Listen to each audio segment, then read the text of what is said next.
Hello दोस्तों, स्वागत है आपका मेरे यूट्यूब चैनल परीक्षा प्लान में। तो कैसे हैं आप लोग? आई होप अच्छे होंगे। तो जैसा कि आप लोगों को पता है कि रीट लेवल 2 के लिए एसएसटी के इम्पोर्टेंट क्वेश्चन की मैं प्रैक्टिस करवा रही हूँ और ये प्रैक्टिस का 6वां वीडियो है। इसके पहले 5 वीडियो आ चुके हैं। रीट एसएसटी के प्रीवियस ईयर के सभी क्वेश्चन मैं सॉल्व करवा चुकी हूँ। 2011 वाले पेपर से मैंने शुरुआत की थी और 2022 तक जितने भी पेपर हुए हैं उन सभी के एसएसटी के क्वेश्चन मैं सॉल्व करवा चुकी हूँ। प्ले लिस्ट बनी हुई है, वहां पर आप सभी वीडियो एक साथ प्राप्त कर सकते हैं। तो चलिए आज के वीडियो को शुरू करते हैं। वीडियो देखने के बाद यदि आपको अच्छा लगे तो वीडियो को लाइक और शेयर कीजिएगा और यदि आप चैनल पर नए हैं तो चैनल को सब्सक्राइब कर लीजिए। तो चलिए शुरू करते हैं। पहला प्रश्न दिया गया है, समुद्रगुप्त की निम्नलिखित में से कौन सी ऐसी नीति थी जो विशिष्ट रूप से दक्षिणापथ शासकों के लिए थी? पहला विकल्प है, उनके साम्राज्यों को उखाड़ फेंका गया और उन्हें समुद्रगुप्त के साम्राज्य का अंग बनाया गया।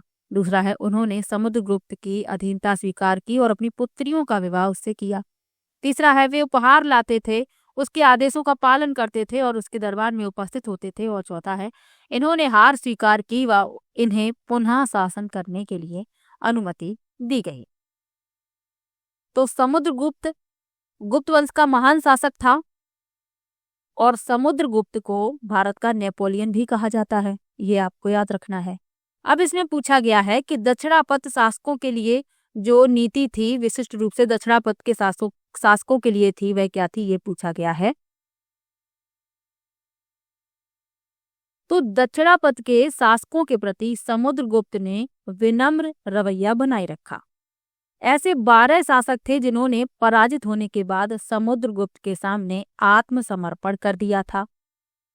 फिर क्या किया गया कि उन्हें फिर से शासन करने की अनुमति दी गई, यानी कि जो चौथा विकल्प है यही इस प्रश्न का उत्तर है कि इन्होंने हार स्वीकार की व इन्हें पुनः शासन करने के लिए अनुमति दी गई। चौथा विकल्प इसमें सही हो जाएगा।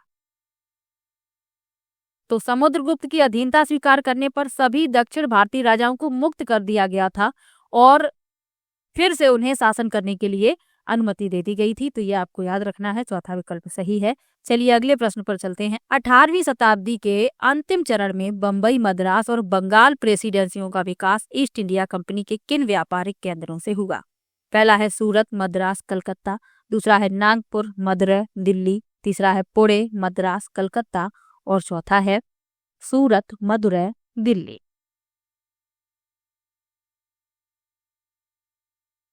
तो वर्ष 1613 में अंग्रेजी ईस्ट इंडिया कंपनी को सूरत में एक कारखाना स्थापित करने की अनुमति दी गई थी और यह अनुमति किसने दी थी? मुगल सम्राट जहांगीर ने। 1640 में मद्रास प्रेसिडेंसी का अधिग्रहण किया गया। बंगाल प्रेसिडेंसी की स्थापना 1690 में हुई और बॉम्बे प्रेसिडेंसी में पहली ब्रिटिश उपनिवेश 1618 में स्थापित की गई। ईस्ट इंडिया कंपनी का मुख्यालय 1687 में सूरत से बंबई लाया गया। तो ये बातें आपको याद रखनी है, इसलिए मैंने आपको बता दी हैं। अब इसमें पूछा गया है कि 18वीं शताब्दी के अंतिम चरण में बंबई, मद्रास और बंगाल प्रेसिडेंसियों का विकास ईस्ट इंडिया कंपनी के किन व्यापारिक केंद्रों से हुआ? तो सूरत, मद्रास, कलकत्ता। पहला विकल्प इसमें सही हो जाएगा। चलिए अगले प्रश्न पर चलते हैं। सूफी संत के मकबरे को जाना जाता है। पहला विकल्प है खानकाह, दूसरा है ईदगाह, तीसरा है गुल फरोसा और चौथा है दरगाह। तो सूफी संत के मकबरे को दरगाह कहा जाता है। चौथा विकल्प इसमें सही हो जाएगा। अब जो और विकल्प लिखे हुए हैं उनके बारे में जान लीजिए।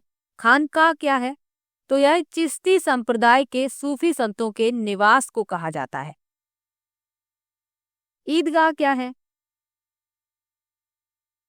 तो जहां पर ईद और ईद अल अजहा की सुबह की नमाज खाली सार्वजनिक जगह पर आयोजित की जाती है, तो उस जगह को ईदगाह कहा जाता है। जब ईद होती है तब एक साथ नमाज पढ़ी जाती है, तो उस जगह को कहा जाता है ईदगाह। गुल फरोसा क्या है? तो यह अगस्त के महीने में दिल्ली के मेहरौली में सभी समुदायों द्वारा मनाया जाने वाला फूलों का त्योहार है, तो इसे कहा जाता है गुल फरोसा। और दरगाह तो इस प्रश्न का उत्तर ही है। तो ये सब आपको याद रखना है, चौथा विकल्प इसमें सही है। चलिए अगले प्रश्न पर चलते हैं। विशिष्टाद्वैत का सिद्धांत 11वीं शताब्दी में प्रस्तावित किया गया, किसके द्वारा प्रस्तावित किया गया, ये पूछा गया है। पहला विकल्प है रामानुज द्वारा, दूसरा है बासवन्ना द्वारा, तीसरा है एकनाथ द्वारा और चौथा विकल्प है सखुबाई द्वारा। तो विशिष्टाद्वैत वेदांत दर्शन का एक गैर द्वैतवादी स्कूल है। यह योग संपूर्ण का अद्वैतवाद है, जिसमें केवल ब्रह्म मौजूद है लेकिन बहुलता की विशेषता है। अब इसमें पूछा गया है कि विशिष्टाद्वैत का सिद्धांत 11वीं शताब्दी में किसके द्वारा प्रस्तावित किया गया, तो रामानुज द्वारा। पहला विकल्प इसमें सही हो जाएगा।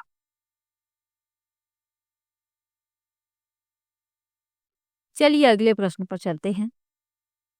भारत में 1772 में स्थापित की गई दीवानी अदालत के संबंध में ए और बी कथनों पर विचार कीजिए और सही उत्तर का चयन कीजिए। पहला लिखा है यह एक फौजदारी अदालत थी, दूसरा है यह यूरोपियन जिलाधीशों की अध्यक्षता में चलता था।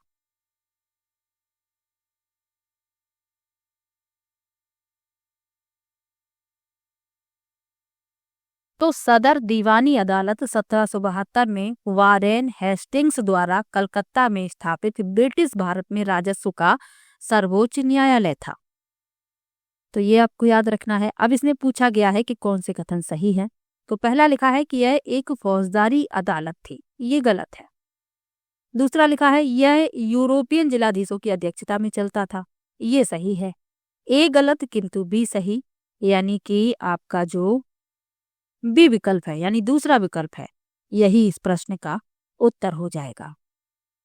अब पहला क्यों गलत है इसमें कि यह एक फौजदारी अदालत थी, तो फौजदारी अदालत वह होती है जिसमें आपराधिक मामले सुलझाए जाते हैं, और यह दीवानी अदालत थी, इसीलिए ये पहला इसमें गलत है। बी इसमें सही है। ए गलत बी सही, दूसरा विकल्प इसमें सही है। चलिए अगले प्रश्न पर चलते हैं। पृथ्वी की सतह से शुरू कर वायुमंडल की परतों के सही क्रम का चयन कीजिए।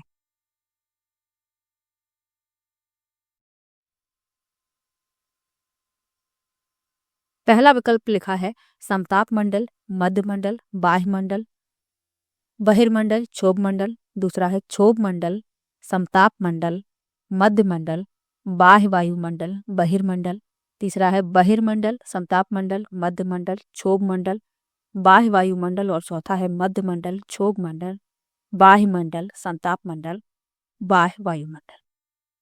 तो पृथ्वी की सतह से शुरू करके हमें वायुमंडल की परतों के सही क्रम का चयन करना है। तो पृथ्वी के सबसे नजदीक होती है क्षोभ मंडल, उसके ऊपर होती है समताप मंडल, उसके बाद मध्य मंडल, फिर बाह्य वायुमंडल, फिर बहिर्मंडल। इस क्रम में ये होते हैं। तो इसमें आपका जो दूसरा विकल्प है वही इस प्रश्न में सही हो जाएगा। जो समताप मंडल है इसी में ओजोन परत पाई जाती है और समताप मंडल में ही हवाई जहाज उड़ाए जाते हैं। तो ये भी आपको साथ में याद रखना है, दूसरा विकल्प इसमें सही है। चलिए अगले प्रश्न पर चलते हैं। गैरीसन नगर से अभिप्राय है। पहला विकल्प है नगर से लगी हुई भूमि जो इसे माल की आपूर्ति करती है। दूसरा है किलेबंद बसाव जहां सैनिक रहते हैं। तीसरा है वह स्थान जहां विभिन्न उत्पादन के केंद्रों के माल को बेचा जाता है और चौथा है एक महत्वपूर्ण व्यापारिक पत्तन नगर। तो गैरीसन नगर से अभिप्राय है ये पूछा गया है। तो गैरीसन किसी प्रमुख सैन्य चौकी को संदर्भित करता है जहां सैनिक समूहों में रहते थे। यह सैनिकों के साथ एक गढ़वाली बस्ती थी और ये बस्तियां ब्रिटिश काल में मिली थी। अब इसमें पूछा गया है कि गैरीसन नगर से अभिप्राय, तो इसमें जो दूसरा विकल्प है किलेबंद बसाव जहां सैनिक रहते थे, यानी कि ये सैनिकों की बस्ती थी, तो दूसरा विकल्प इसमें सही हो जाएगा। चलिए अगले प्रश्न पर चलते हैं। प्रतिशत के अनुसार पृथ्वी के वायुमंडल में कौन सा प्रमुख संघटक है? पहला है ऑक्सीजन, दूसरा है कार्बन डाइऑक्साइड, तीसरा है नाइट्रोजन और चौथा है हीलियम। तो वायुमंडल में पूछा गया है कि पृथ्वी के वायुमंडल में कौन सा प्रमुख संघटक है, तो वह है नाइट्रोजन नाइट्रोजन की मात्रा कितनी है? 78%। ऑक्सीजन की मात्रा कितनी है? तो 21% ऑक्सीजन पाया जाता है। तो ये दो गैसें हैं, इनकी मात्रा सबसे अधिक है, तो ये आपको याद रखना है। तीसरा विकल्प इसमें सही हो जाएगा। चलिए अगले प्रश्न पर चलते हैं। हिमनद के निक्षेपण को कहा जाता है? पहला विकल्प है समुद्री गुफा, दूसरा है हिमोड़, तीसरा है लोयस और चौथा है तटबंध।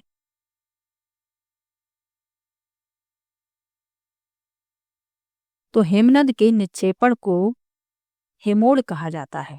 दूसरा विकल्प इसमें सही है। अब जो और विकल्प लिखे हुए हैं इनके बारे में जान लीजिए। समुद्री गुफा, तो एक समुद्री गुफा एक समुद्र तट गुफा भी इसे कहा जाता है और यह एक विशेष प्रकार की गुफा है जो मुख्य रूप से समुद्र की लहर क्रिया द्वारा बनाई जाती है। इससे संबंधित प्रश्न मैंने लिया भी है। लोयस क्या है? तो हवा द्वारा लाई गए धूल और रेत के कणों के जमाव को लोयस कहा जाता है। और तटबंध क्या है? तो तटबंध या बांध कंक्रीट, मिट्टी और कंकड़ आदि के मिश्रण से बना एक टीला होता है। तो इन सब के बारे में भी आपको जानकारी आवश्यक है। इसमें दूसरा विकल्प सही है। चलिए अगले प्रश्न पर चलते हैं। मृदा परिच्छेदिका की मोटाई को कौन निर्धारित करता है? पहला विकल्प है उच्चावच, दूसरा है समय, तीसरा है वनस्पति जात, प्राणी जात और चौथा है जलवायु। तो सबसे पहले आपको मृदा परिच्छेदिका के बारे में पता होना चाहिए। तो मृदा परिच्छेदिका मिट्टी की एक ऊर्ध्वाधर काट है जो सतह के समानांतर चलने वाली परतों से बनी होती है। अब इसमें पूछा गया है कि इसकी मोटाई को कौन निर्धारित करता है? तो इसकी मोटाई को समय निर्धारित करता है। दूसरा विकल्प इसमें सही हो जाएगा। चलिए अगले प्रश्न पर चलते हैं। लिखा है कोई व्यक्ति जिला जज के न्यायालय द्वारा दिए गए फैसले से असंतुष्ट होता है तो अपील प्रणाली के अनुसार वह निम्नलिखित न्यायालयों में से किसमें अपील कर सकता है? पहला है सत्र न्यायालय, दूसरा है उच्चतम न्यायालय, तीसरा है उच्च न्यायालय और चौथा है जांच न्यायालय। तो यदि कोई व्यक्ति जिला जज के न्यायालय द्वारा दिए गए फैसले से असंतुष्ट है तो अपील प्रणाली के अनुसार वह उच्च न्यायालय में अपील कर सकता है। तीसरा विकल्प इसमें सही हो जाएगा। संविधान के अनुच्छेद 214 के अनुसार प्रत्येक राज्य के लिए एक उच्च न्यायालय की व्यवस्था की गई है, तो ये भी आपको याद रखना है। चलिए अगले प्रश्न पर चलते हैं। 18वीं शताब्दी के अंतिम चरण में ये प्रश्न जो है रिपीट हो गया है। ये प्रश्न आ चुका है। चलिए अगले प्रश्न पर चलते हैं। लिखा है तैराक मृत सागर में तैर सकते हैं क्योंकि? पहला विकल्प है पवनें सागर जल की सतह पर तीव्र गति से चलती हैं। दूसरा है इस सागर में ठंडी धाराओं की अपेक्षा गर्म धाराओं की उत्पत्ति अधिक है। तीसरा है यह सागर निम्न ज्वार भाटों की अपेक्षा उच्च ज्वार भाटों को अधिक अनुभव करता है और चौथा है नमक की मात्रा की अधिकता सागर को सघन बनाती है। तो मृत सागर में लवण की इतनी अधिकता है कि इसके कारण पानी सघन हो जाता है जो तैरने में सहायता करता है। तो नमक की मात्रा की अधिकता सागर को सघन बनाती है। चौथा विकल्प इसमें सही हो जाएगा। इसमें लवण जो है बहुत अधिक मात्रा में पाया जाता है। चलिए अगले प्रश्न पर चलते हैं। रक्षक मेखलाएं मदद करती हैं। पहला विकल्प है पवन की गति को रोक थाम कर मृदा आवरण के संरक्षण में। दूसरा विकल्प है मृदा में नमी बनाए रखने में। तीसरा है मृदा के ऊपर से जल के प्रवाह को मंद करने में और चौथा है अवनालिकाओं को बनने से रोकने और मृदा क्षय को बचाने में। तो रक्षक मेखलाएं क्या होती हैं? सबसे पहले आपको ये पता होना चाहिए। तो रक्षक मेखलाएं या इन्हें शेल्टर बेल्ट भी कहते हैं, पेड़ों और झाड़ियों से बनी वनस्पति की पट्टियां हैं जो तटों पर उगती हैं। अब ये किसने मदद करती हैं? तो यह पवन की गति को रोकथाम कर मृदा आवरण के संरक्षण में मदद करती हैं। पहला विकल्प इसमें सही हो जाएगा। चलिए अगले प्रश्न पर चलते हैं। निम्नलिखित में से किसने अपनी कृतियों को भी शामिल करते हुए बाबा गुरु नानक की रचनाओं को गुरुमुखी में संकलित किया? पहला विकल्प है गुरु गोविंद सिंह, दूसरा है गुरु अंगद, तीसरा है गुरु अर्जन और चौथा है गुरु तेग बहादुर। तो इस प्रश्न में आपका दूसरा विकल्प सही हो जाएगा, गुरु अंगद। तो गुरु अंगद सिखों के दूसरे गुरु थे, ये आपको याद रखना है। और इन्होंने ही अपनी कृतियों को भी शामिल करते हुए बाबा गुरु नानक की रचनाओं को गुरुमुखी में संकलित किया था। तो दूसरा विकल्प इसमें सही है। अब जो और विकल्प लिखे हुए हैं इनके बारे में जान लीजिए। गुरु गोविंद सिंह, तो ये 10वें सिख गुरु थे। उन्होंने सिख योद्धा समुदाय खालसा की स्थापना की थी। गुरु अर्जन देव, तो ये सिखों के 5वें गुरु थे और उन्होंने आदि ग्रंथ को संकलित किया था। और गुरु तेग बहादुर, तो ये सिखों के 9वें गुरु थे और उन्होंने गुरु ग्रंथ साहिब में 116 काव्यात्मक भजनों की रचना की थी। तो इन सब के बारे में आपको याद रखना है। दूसरा विकल्प इसमें सही है। चलिए अगले प्रश्न पर चलते हैं। लिखा है, नीचे दिए गए कथन का पठन कीजिए। सत्ता के दुरुपयोग की रोकथाम के लिए भारतीय राज्य कई नियंत्रण और संतुलन रखता है। ऊपर दिए गए कथन में भारतीय राज्य के अर्थ को प्रदर्शित करने वाले सही विकल्प का चयन कीजिए। पहला है भारतीय केंद्रीय सरकार, दूसरा है भारतीय अधिकारी तंत्र, तीसरा है कोई भी राज्य सरकार और चौथा है भारतीय राजनीतिक व्यवस्था। तो इस प्रश्न में चौथा विकल्प सही है, भारतीय राजनीतिक व्यवस्था। तो भारतीय राजनीतिक व्यवस्था में शक्तियों के दुरुपयोग को रोकने की शक्ति है। और भारतीय राजनीतिक व्यवस्था एक सामाजिक संस्था है जो किसी देश के शासन में महत्वपूर्ण भूमिका निभाती है। तो चौथा विकल्प इसमें सही हो जाएगा। चलिए अगले प्रश्न पर चलते हैं।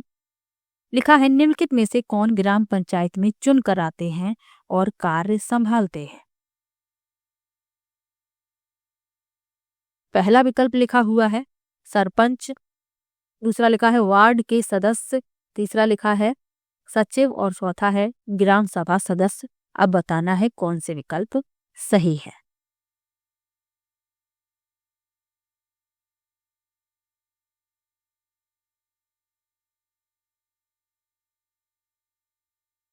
तो पूछा गया है कौन ग्राम पंचायत में चुनकर आते हैं और कार्य संभालते हैं। तो ग्राम पंचायत में चुनकर आते हैं सरपंच और वार्ड के सदस्य।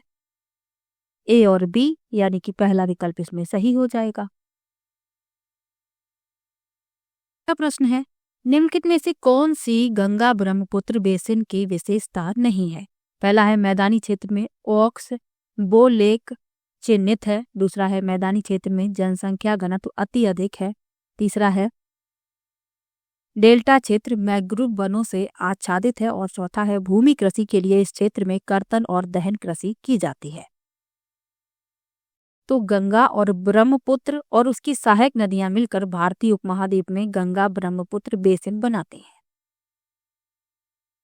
यहाँ सुंदरवन का विशाल डेल्टा और विशाल गंगा का मैदान पाया जाता है जहाँ घनी आबादी पाई जाती है। अब इसमें पूछा गया है कि कौन सी गंगा ब्रह्मपुत्र बेसिन की विशेषता नहीं है। तो पहला तो इसमें सही है, दूसरा भी सही है, तीसरा भी सही है, लेकिन जो चौथा लिखा हुआ है कि भूमि कृषि के लिए इस क्षेत्र में कर्तन और दहन कृषि की जाती है, ये गलत है। यानी कि ये गंगा ब्रह्मपुत्र बेसिन की विशेषता नहीं है। तो यही इस प्रश्न का उत्तर हो जाएगा। तो जो कर्तन और दहन कृषि है यह अक्सर उन जगहों पर की जाती है जहां घनी वनस्पति के कारण खेती के लिए खुली जमीन आसानी से उपलब्ध नहीं है। इसीलिए इसमें पूछा गया है कि जो विशेषता नहीं है, तो चौथा विकल्प इस प्रश्न में उत्तर हो जाएगा। चलिए अगले प्रश्न पर चलते हैं। भूमि उपयोग के संदर्भ में ए और बी कथनों पर विचार कीजिए और सही उत्तर का चयन कीजिए। लिखा है, भूमि उपयोग से आशय भूमि का केवल कृषि और वन के लिए उपयोग है। और दूसरा लिखा है, भूमि उपयोग मुख्यतः अपनी स्थलाकृति के द्वारा निर्धारित होता है।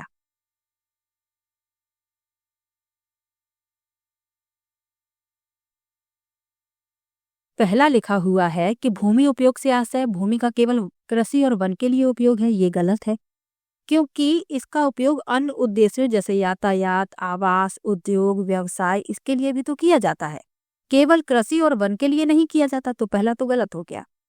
बी में लिखा है, भूमि उपयोग मुख्यतः अपनी स्थलाकृति के द्वारा निर्धारित होता है, तो ये भी गलत है। क्योंकि भूमि का उपयोग स्थलाकृति, मिट्टी, जलवायु, खनिज और पानी की उपलब्धता जैसे भौतिक कारकों से निर्धारित होता है। तो दोनों ही गलत लिखे हुए हैं, ए और बी दोनों गलत हैं, यानी कि चौथा विकल्प इस प्रश्न का उत्तर हो जाएगा। चलिए अगले प्रश्न पर चलते हैं। लिखा है आईने अकबरी के विषय में निम्नलिखित कथनों में से कौन सा सही है।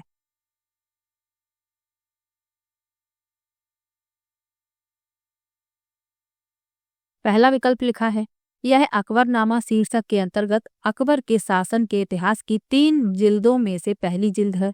दूसरा है इसमें अकबर के पूर्वजों और अकबर के शासन की घटनाओं का विवरण दिया गया है। तीसरा है यह मिर्जा हाकिम द्वारा लिखी गई है जो अकबर के दरबारियों में से एक थे। और चौथा है यह अकबर के प्रशासन के विविध पहलुओं के विषय में संपन्न सांख्यिकी विवरण प्रस्तुत करता है। तो आईने अकबरी अबुल फजल द्वारा लिखी गई है। इसमें अकबर के दरबार और उनके प्रशासन की चर्चा की गई है। इसके 3 खंड हैं जिसमें से अंतिम खंड को अकबरनामा कहा जाता है। अब इसमें जो आईने अकबरी के विषय में सही है वह बताना है, तो यह अकबर के प्रशासन के विविध पहलुओं के विषय में संपन्न सांख्यिकी विवरण प्रस्तुत करता है। चौथा विकल्प इसमें सही हो जाएगा। अगला प्रश्न दिया गया है निम्नलिखित जिलों एवं जलवायु प्रदेशों को सुमेलित कीजिए। ये जिला दिए गए हैं, ये जलवायु प्रदेश दिए गए हैं, हमें मिलान करना है, फिर बताना है कौन सा विकल्प सही है। चलिए मिला लेते हैं। लिखा है जैसलमेर, तो जैसलमेर की जलवायु है शुष्क, डी से मिला देंगे।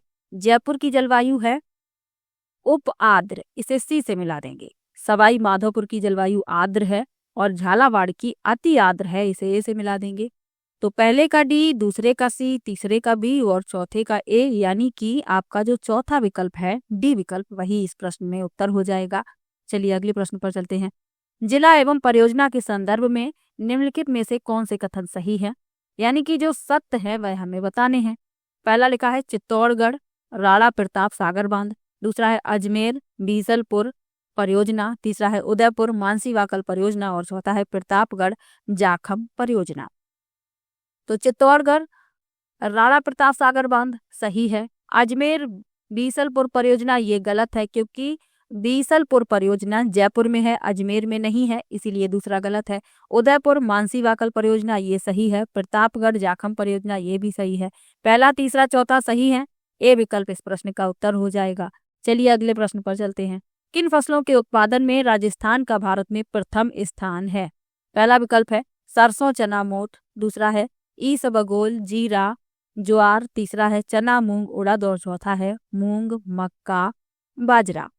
तो राजस्थान की अर्थव्यवस्था मुख्यतः कृषि आधारित है। लगभग 80% आबादी ग्रामीण क्षेत्रों में रहती है और खेती पर निर्भर है। अब इस प्रश्न में पूछा गया है कि किन फसलों के उत्पादन में राजस्थान का प्रथम स्थान है भारत में, तो सरसों चना मोठ के उत्पादन में। ए विकल्प इसमें सही हो जाएगा। चलिए अगले प्रश्न पर चलते हैं। विषम घाटी पंचानन की संज्ञा मेवाड़ के किस शासक को दी गई थी? पहला विकल्प है राणा हमीर, दूसरा विकल्प है राणा लाखा, तीसरा है राणा कुंभा और चौथा है राणा उदय सिंह। तो विषम घाटी पंचानन की संज्ञा मेवाड़ के राणा हमीर को दी गई थी। पहला विकल्प इसमें सही हो जाएगा। महाराणा हमीर सिंह मेवाड़ के 14वीं शताब्दी के हिंदू राजपूत शासक थे। वह महाराणा की उपाधि के साथ मेवाड़ के राजा बनने वाले राणा शाखा के पहले व्यक्ति बने। तो ये भी आपको याद रखना है। और कीर्ति स्तंभ में हमीर को विषम घाटी पंचानन कहा गया है, ये भी आपको याद रखना है। तो पहला विकल्प इसमें सही हो जाएगा। अब जो और विकल्प लिखे हुए हैं इनके बारे में जान लीजिए। जो राणा लाखा हैं तो इन्हें सबसे सफल महाराणाओं में से एक कहा जाता है और इन्होंने मेवाड़ की अधीनता और उसके मुख्यगढ़ बैरहतगढ़ को नष्ट करके अपने प्रभुत्व का विस्तार किया। तो ये आपको याद रखना है। राणा कुंभा के बारे में क्या याद रखना है कि इन्होंने विजय स्तंभ का निर्माण करवाया था मालवा और गुजरात की सेनाओं पर जीत के उपलक्ष्य में। तो पूछा जाता है कि विजय स्तंभ का निर्माण किसने करवाया था, तो राणा कुंभा ने। और राणा उदय सिंह मेवाड़ के महाराणा थे जिन्होंने आधिकारिक तौर पर 1540 ईस्वी में चित्तौड़ के शासक के रूप में ताज पहना था। तो ये भी आपको याद रखना है और इसमें पहला विकल्प सही है। चलिए अगले प्रश्न पर चलते हैं। लिखा है 1857 की क्रांति के समय उदयपुर के महाराणा कौन थे? पहला विकल्प है जसवंत सिंह, दूसरा है स्वरूप सिंह, तीसरा है उदय सिंह और चौथा है रतन सिंह।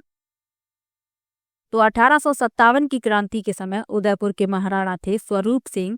बी विकल्प इसमें सही हो जाएगा। इनका जन्म 8 जनवरी 1815 को हुआ था और ये महाराणा सरदार सिंह के उत्तराधिकारी थे। तो ये भी आपको याद रखना है। बी विकल्प इसमें सही है। चलिए अगले प्रश्न पर चलते हैं। राजपूताना मध्य भारत सभा का तीसरा अधिवेशन कहाँ हुआ? पहला विकल्प है नागपुर, दूसरा विकल्प है जयपुर, तीसरा है अजमेर और चौथा है दिल्ली। तो राजपूताना मध्य भारत सभा की स्थापना 1919 में हुई थी। जमनालाल बजाज, गणेश शंकर विद्यार्थी और विजय सिंह पथिक के प्रयासों से इसे दिल्ली में स्थापित किया गया था। अब इसमें पूछा गया है कि तीसरा अधिवेशन कहाँ पर हुआ था? तो तीसरा अधिवेशन अजमेर में हुआ था। सी विकल्प इसमें सही हो जाएगा। चलिए अगले प्रश्न पर चलते हैं। लिखा है बृहत राजस्थान का प्रधानमंत्री किसे बनाया गया था? पहला विकल्प है हरिभाऊ उपाध्याय, दूसरा है गोकुल भाई भट्ट, तीसरा है हीरालाल शास्त्री और चौथा है टीकाराम पालीवाल।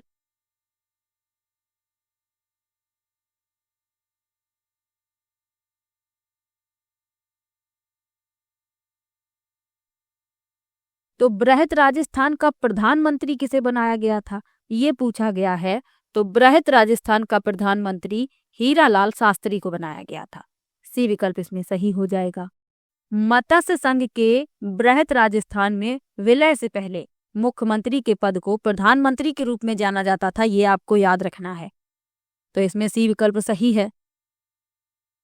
और क्या क्या आपको याद रखना है? 17 मार्च 1948 को अलवर, भरतपुर, धौलपुर और करौली की 4 रियासतों ने मत्स्य संघ का गठन किया।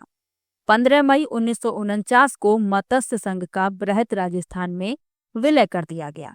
फिर यहाँ प्रधानमंत्री का पद समाप्त कर दिया गया और एक मुख्यमंत्री कार्यालय का गठन किया गया।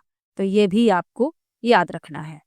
अब इसमें पूछा गया है कि बृहत राजस्थान का प्रधानमंत्री किसे बनाया गया था? तो हीरालाल शास्त्री को बनाया गया था। ये भी आपको याद रखना है। चलिए अगले प्रश्न पर चलते हैं। बाणासुर का शहीद नाम से कौन सा प्रमुख व्यक्ति जाना जाता है? पहला है केसरी सिंह बारहट, दूसरा है मेजर शैतान सिंह, तीसरा है प्रताप सिंह बारहट और चौथा विकल्प है हवलदार मेजर पीरू सिंह।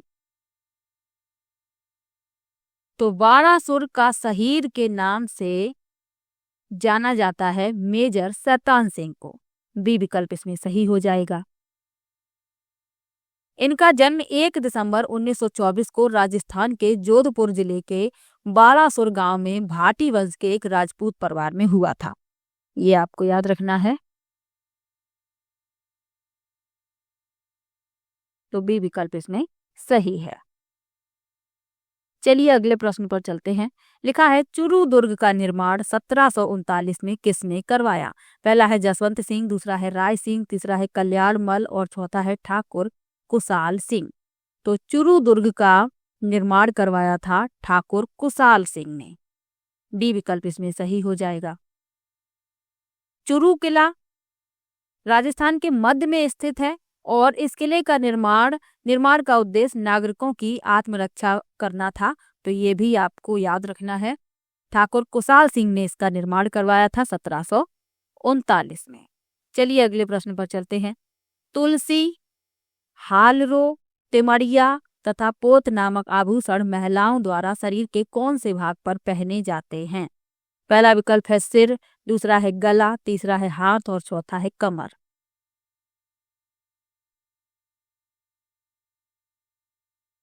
तो तुलसी, हालरो, तिमड़िया और पोत नामक आभूषण गले में धारण किए जाते हैं। बी विकल्प इसमें सही हो जाएगा। और भी आभूषण हैं जो आपको याद रखना है कि महिलाएं शरीर के किस भाग पर पहनती हैं। तो आपको याद रखना है जैसे शीश फूल, मेमंद, टिकड़ा, राखड़ी और गोफन, ये सिर पर पहने जाते हैं। इसके अलावा हाथ पर क्या पहने जाते हैं? खंजरी, आरसी, चूड़ियां, दुगड़ी, सुतड़ो और सुतडो हथली, ये पहने जाते हैं हाथ पर। और कमर पर क्या पहने जाते हैं? तगड़ी, वासन, करधनी, कंडोरा, सतिका, कंदीरा, कनकती, तो ये पहने जाते हैं कमर पर। और ये पूछे जाते हैं, इसलिए मैंने आपको बता दिया है। चलिए अगले प्रश्न पर चलते हैं। हेला ख्याल नामक लोक नाट्य राजस्थान के कौन से क्षेत्र से संबंधित है? पहला विकल्प है दौसा, दूसरा है बीकानेर, तीसरा है सीकर और चौथा है बाड़मेर।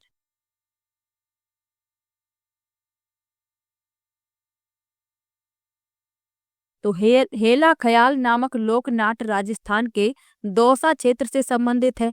ए विकल्प इसमें सही हो जाएगा। चलिए अगले प्रश्न पर चलते हैं। उपाधियों का अंत किस मौलिक अधिकार का हिस्सा है? इंपॉर्टेंट प्रश्न है, पूछा जाता है और आपको याद भी रखना है।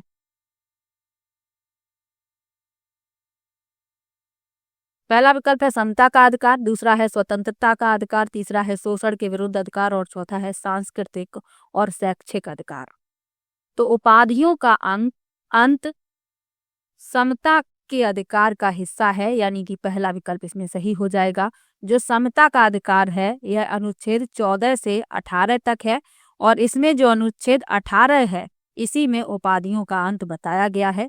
तो ये आपको याद रखना है, पहला विकल्प इसमें सही हो जाएगा। तो आज की वीडियो में मैंने कुल 32 प्रश्न लिए हैं, 32। किसी भी प्रश्न में आपको डाउट हो आप कमेंट बॉक्स में जरूर लिखिएगा। और इसके पहले की जितनी भी वीडियो आ चुकी हैं यदि आपने नहीं देखी हैं तो देख लीजिए, क्योंकि इम्पोर्टेंट प्रश्न मैं सभी वीडियो में ले रही हूँ। और मैं एसएसटी के जितने भी इम्पोर्टेंट क्वेश्चन हैं और जो टॉपिक हैं उन सभी के प्रश्न भी लेकर आऊंगी। बस आप लोग थोड़ा सा सपोर्ट कीजिए। जितने भी इम्पोर्टेंट टॉपिक हैं जैसे मौर्य काल है, जैन धर्म है, बौद्ध धर्म है, इन सब से प्रश्न पूछे जाते हैं। तो मैं इनके अलग से प्रश्न लेकर आऊंगी। मौर्य काल के जितने भी इम्पोर्टेंट प्रश्न होंगे मैं वो सभी प्रश्न लेकर आऊंगी। जैन धर्म के प्रश्न लेकर आऊंगी। बस आप लोग थोड़ा सा सपोर्ट कीजिए, वीडियो को लाइक कीजिए और शेयर कीजिए। और यदि चैनल पर नए हैं तो चैनल को सब्सक्राइब कर लीजिए। तो चलिए मिलते हैं नेक्स्ट वीडियो में। और किसी भी प्रश्न में आपको डाउट हो आप कमेंट बॉक्स में ज़रूर लिखिएगा। मैं सभी के कमेंट पढ़ती हूँ और सभी को रिप्लाई भी देती हूँ। तो चलिए मिलते हैं नेक्स्ट वीडियो में, तब तक के लिए बाय बाय।